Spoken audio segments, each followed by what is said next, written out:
Gustavo, um assunto, um tema, né, uma questão importante aí nessa quarta-feira, justamente o avanço, né, ou talvez a aprovação da medida provisória 1303, aquela que trata ali de investimentos, que trata ali de algum tipo de tributação sobre aplicações financeiras.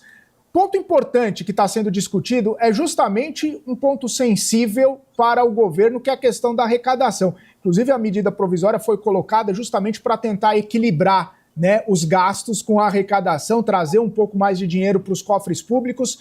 E diz aí, né, que está uma perda em torno de 3 bilhões de reais. Queria entender um pouco da sua percepção, né, que o governo tenta arrecadar, busca arrecadação, toma algumas medidas, mas acaba não conseguindo fechar as contas, acaba sempre precisando de novas medidas, de medidas emergenciais.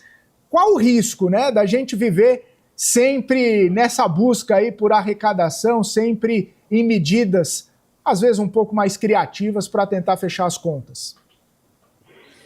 Bom, eu sempre coloco um contexto neste assunto, porque o ponto mais importante é que no ano que vem, pelas metas fiscais estabelecidas, o governo precisa um superávit de 0,25% do PIB, que é em torno de 34,3 bilhões de reais, o que é uma meta bastante desafiadora. Então o governo ele vem tentando adotar medidas e projetos arrecadatórios para ter fôlego para cumprir com as metas. E acho que o ponto mais importante é que o governo criou essa medida provisória, era para se arrecadar 20 a 25 bilhões, algumas estimativas, agora se espera 17. E o ponto importante que tem saído nos últimos minutos é que é possível que essa medida provisória nem seja aprovada. E se não for aprovada pela Câmara, o Senado, e sancionada hoje, isso pode gerar uma perda de arrecadação de mais de 30 bilhões. Então o governo precisa correr com esse projeto para ser aprovado, apesar de uma certa resistência nos últimos minutos, porque o desafio vai continuar ainda maior caso não vá para frente. E a gente já sabe que desidratou. Para cumprir com as metas, vai precisar buscar novas fontes de receitas ou mudar a meta, que provavelmente isso que pode ocorrer no ano que vem, ou possivelmente aceitar as penalizações que o novo arcabouço fiscal coloca, caso você não consiga cumprir nem com a banda inferior. E de onde que o governo poderia tirar, né, Gustavo, argumentos ou até mesmo possibilidades para aumentar essa arrecadação? A gente sabe que a criatividade é grande, né? Inclusive, ao longo, né, desses últimos anos, a gente viu uma série de tentativas ou uma série de focos e radares aí do governo. Você tem mapeado aí alguma percepção de onde poderíamos ser atacados ou o governo pode atacar para conseguir ainda mais recursos para arrecadação? Tem espaço ainda para isso?